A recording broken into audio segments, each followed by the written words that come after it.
Hi friends, నేను మీ లక్ష్మక్క.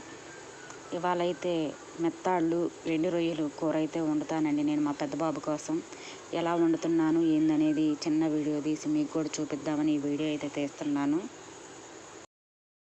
ఇంకెక్కడ ఇవి వచ్చేసి తలకాయలు తీసేసానండి. మెత్తాళ్ళు కాను రొయ్యలకి 4 కడ్డీ చేప ముక్కలు ఉంటే అవి కూడా వేసేసాను. ఇంట్లో ఉంటే ఇవన్నీ ఇంట్లో నేను ముందుగా తీసి పెట్టుకుంటానండి. ఎందుకంటే మాకు సముద్రం దగ్గరే కాబట్టి మాకు కావాల్సినవన్నీ తెచ్చుకుంటూ ఉంటుంటాం అన్నమాట చేపలు. ఇంకెక్కడ వచ్చేసి రొయ్యల్లోకి మెత్తాళ్ళలోకి 4 పెద్ద ఉల్లిపాయలు, 4 పచ్చిమిర్చి, కొంచెం కరివేపాకు, ఇంక ఇంతేనండి. అల్లం చిన్నులపాయ పేస్టు ఇవన్నీ మీకు వండేటప్పుడు చూపిస్తాను. ఇవైతే సన్నగా తరిగి పెట్టుకున్నాను. మనకి మెత్తాళ్ళు రొయ్యలు అయితే శుభ్రంగా క్లీన్ చేసి పెట్టుకున్నానండి, ఇసుక లేకుండా. ఇంకెక్కడ వచ్చేసి మందపాటి బాండీ తీసుకోవాలండి. ఏ కూరకైనా సరే మనం పెట్టే బాండీ అనేది కొంచెం మందంగా ఉండాలి. ఎందుకంటే కూర అడుగంటకుండా మంచిగా ఉంటుంది అన్నమాట.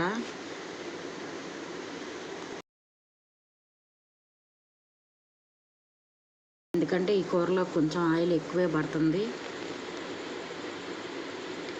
ఇప్పుడైతే కట్ చేసిన పెద్ద ఉల్లిపాయ ముక్కలు దోరగా వేయించుకోవాలి. దోరగా అంటే అసలు రెడ్ కలర్లోకి రాకూడదు, మనకి మగ్గినట్టుగా రావాలన్నమాట పెద్ద ఉల్లిపాయలు. తగినంత పసుపు,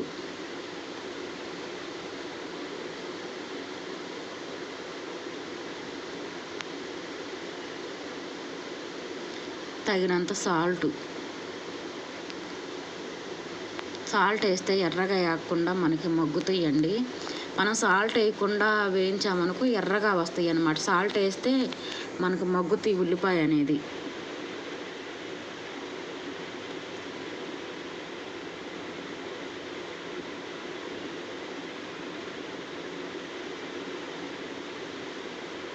ఇప్పుడు పచ్చిమిర్చి, ఇవన్నీ కొంచెం మగ్గనివ్వాలి లైట్గా.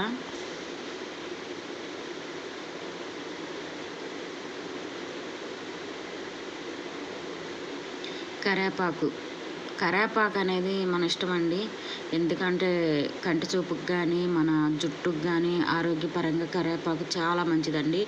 నేను ప్రతి కూరలో వేస్తాను కరివేపాకు వేసుకోవటం వేసుకోకపోవటం అనేది మీ ఇష్టం అండి. అల్లం చిన్నులపాయ పేస్టు కొంచెం,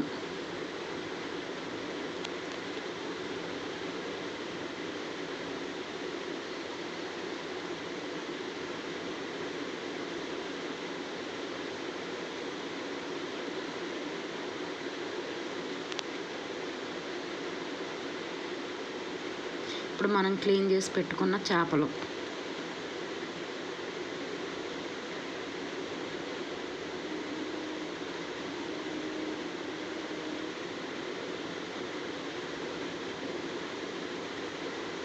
ఈ మసాలా ఎంత పట్టిందాక కలుపుకోవాలండి. కొంచెం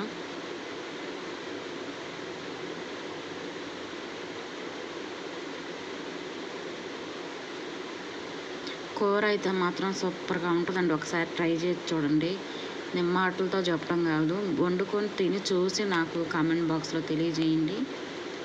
ఇక్కడైతే సిమ్లో పెట్టేసి, మంట హైలో పెడితే మాడిపోతాయండి. సిమ్లో పెట్టేసి కొంచెం అంటే కొంచెం 10 నిమిషాలు అట్లా మగ్గనివ్వండి.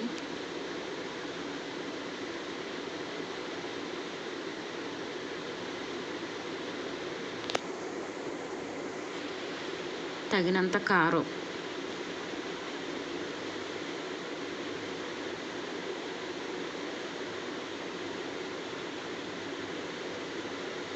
గరం మసాలా 1 అర స్పూను,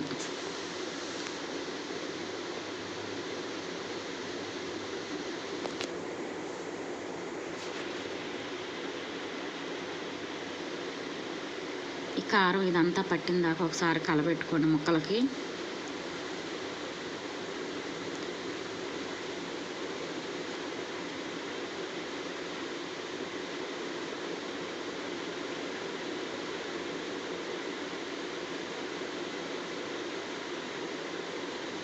ఇప్పుడైతే లైట్గా ఈ ముక్క మునిగిందాక వాటర్ అయితే పోయాలండి.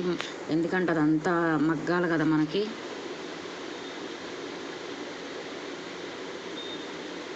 ఎప్పుడైనా సరే ఏ కూర అయినా సైడ్ల నుంచి కలబెట్టాలండి. మనం సెంటర్లో నుంచి కలబెట్టామంటే ముక్క అనేది చితుకుపోయి చిదురైపోతుంది.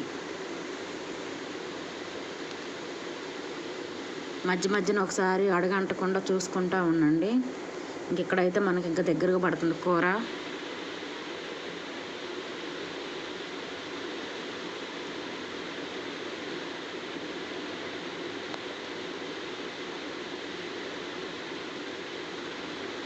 ఇంకా ఎక్కడైతే వాటర్ అంతా ఇంకిపోయిందండి, గుజ్జుగా ఉంది కూర అయితే మాత్రం. ఇంకా కూర అయితే రెడీ అయిపోయింది. నేను వండుకున్న ఈ విధానం అయితే మీకు నచ్చినట్టయితే చిన్న కామెంట్ బాక్స్లో తెలియజేయండి మీ అభిప్రాయాన్ని అనేది. ఈ వీడియో పూర్తిగా చూసి లైక్ అయితే ఇవ్వండి. మీరు ఇచ్చే సపోర్ట్ని బట్టే నేను ముందుకైతే వెళ్తాను.